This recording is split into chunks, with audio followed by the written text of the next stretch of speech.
tous ces de camarades des environs. Vous avez été attentifs sans nul doute aux lectures de ce jour et vous avez dû entendre qu'il a été beaucoup question de libération. Nous avons, dans l'évangile que je viens de proclamer, nous avons le Christ qui demande à Pierre « Qui dis-tu que je suis ?» Et en fait, Pierre va donc faire sa profession de foi. Il va annoncer que pour lui, Jésus-Christ, eh bien, il est le Sauveur. Et lors de cette profession de foi, le Christ va répondre à Pierre, bienheureux es-tu, car c'est pas uniquement de ta propre force que tu as pu dire cela, c'est vraiment parce que tu as été inspiré par Dieu lui-même qui te donne à dire effectivement que je suis le Messie. Le Christ ne le dit pas par ordre, il le dit simplement parce qu'il est venu accomplir son œuvre de libération. La libération, nous en avons entendu parler aussi dans la seconde lecture, quand Paul, relisant sa vie, eh bien, s'aperçoit qu'il s'est bien battu, qu'il est allé jusqu'au bout de la course et qu'il a tenu le coup, qu'il a accompli son œuvre et il se sent libéré finalement. Et la libération, nous l'avons aussi entendu lorsque dans les Actes des Apôtres, eh bien, Pierre est détenu, vous savez, juste après la résurrection du Christ, les apôtres commencent à annoncer Christ est vivant, Christ est ressuscité, le Seigneur est parmi nous. Et le pouvoir politique en place ne supporte pas cette idée-là. Il va donc arrêter les premiers chrétiens en disant mais c'est pas possible. Si on continue à les laisser dire, ils vont bouleverser l'ordre social. Et donc Pierre se retrouve emprisonné en prison. Et donc il va être libéré mystérieusement, libéré par la providence, libéré par Dieu. Donc, 3 lectures qui parlent de libération. En ce jour de Saint-Pierre et de Saint-Paul. Et en ce jour du pardon des motards à Camaret. Et en ce jour où il sera tout à l'heure intronisé officiellement comme patron des motards du pèlerinage du pardon Penardède, donc des Finistère, du bout du monde, sera intronisé Saint Colomban. Alors, Saint Colomban, on vous en dira un peu plus tout à l'heure lors de la bénédiction. Pourquoi avoir choisi Saint Colomban? Sachez que c'était un moine. Pourquoi est-ce qu'on prend un moine comme patron des motards? Les motards ne sont pas particulièrement des moines. Le moine vit dans la simplicité, dans la pauvreté. Quand on regarde les belles bécanes qui sont là, on se dit qu'il y a quand même un goût pour de la beauté, pour des moteurs qui ont de la puissance, et des bécanes qui tirent bien. Et c'est heureux. C'est heureux. Mais Saint Colomban a été choisi parce que c'était un itinérant. Il est venu d'Irlande, il est arrivé ici donc sur nos terres bretonnes, et de Saint-Coulon en Ille-et-Vilaine jusqu'à Nantes, il a traversé toute la Bretagne en différentes étapes avant de faire le chemin de l'Europe et de revenir sur ses pas. J'aurai l'occasion tout à l'heure lors de la bénédiction de repréciser un peu son parcours. Je voudrais simplement que nous méditions sur 3 ou 4 faits majeurs qui ont imprimé la vie de Saint Colomban. Vous savez d'abord, chers amis, que sans les moines, nous n'aurions pas de sanctuaire. Sans les moines, nous n'aurions pas des chemins qui relient les hommes qui ont été faits au fil des années, au fil de l'histoire.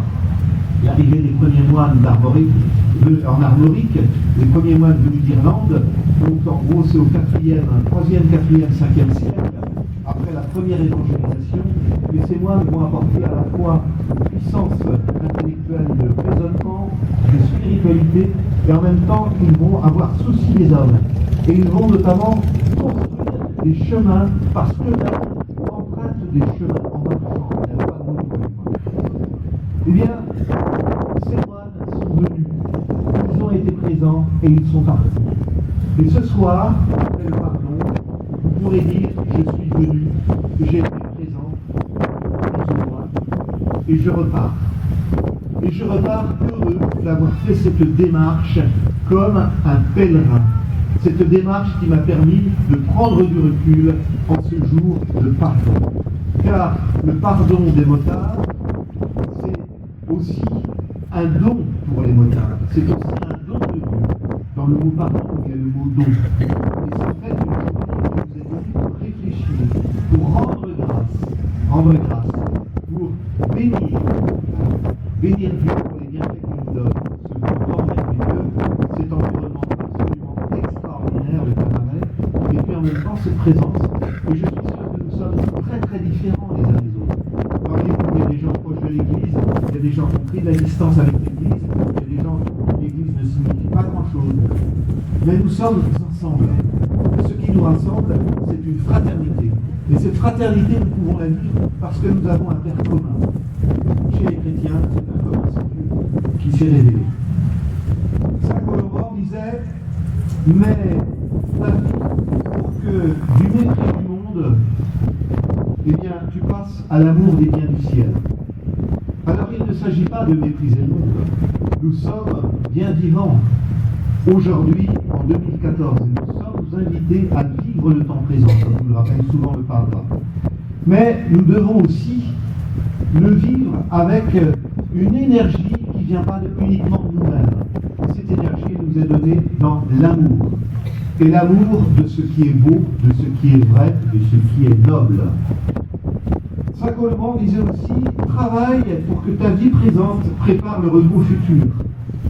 Je trouve ça comme une maxime qui nous donne à vivre et à être, et qui est d'une importance radicale. Travailler dans la vie présente, travailler aujourd'hui, pour préparer notre vie future. Saint Colomban parlait de la vie éternelle. Mais pour un chrétien, la vie future, elle est déjà commencée. Et nous savons très bien que nos vies sont fragiles lorsque nous conduisons nos machines, lorsque nous sommes sur la route. Et sans doute que les uns et les autres, nous avons peut-être, par cette bénédiction que nous allons attendre, nous allons demander au Seigneur de nous protéger sur la route, non pas dans un geste magique, mais dans une foi profonde. Seigneur, ma vie ne m'appartient pas, elle t'appartient. Mais tu me l'as donnée, j'accepte de la vivre, je l'ai reçue comme un cadeau. Donne-moi la grâce de bien la vivre et de la bien vivre, parce que ma vie ne m'appartient pas.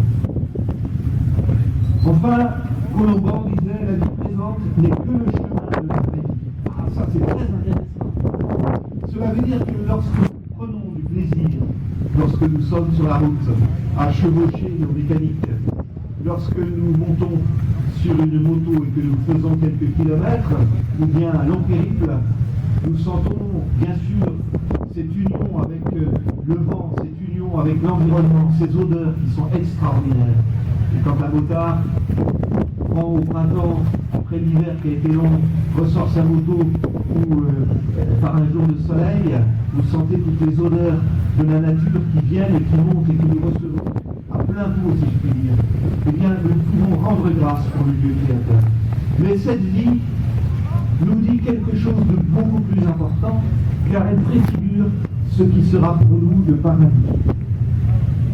Et Colomban disait, il nous faut nous hâter dès maintenant vers la patrie céleste. Eh bien, chers amis, je termine par là. En ce jour de pardon, nous prierons les uns pour les autres pour que nous ayons à cœur et dans notre cœur ce désir de vivre la vie présente avec notre côté motard, c'est-à-dire notre côté aventureux, notre côté qui nous fait aimer la prise de décision, qui nous fait aimer le respect de la bien-conduite, qui nous fait aimer aussi le respect du code, et qui nous fait aussi rendre grâce pour tous ces ingénieurs, pour toutes ces personnes qui ont préparé les routes, qui ont préparé les hommes à être reliés les uns aux autres. Et lorsque nous recevrons tout à l'heure cette bénédiction, et durant cette Eucharistie, eh bien, nous rendrons grâce. C'est ça que cela signifie, l'Eucharistie, action de grâce, pour tous ces bienfaits dont nous sommes les héritiers et dont nous sommes en quelque sorte les dépositaires.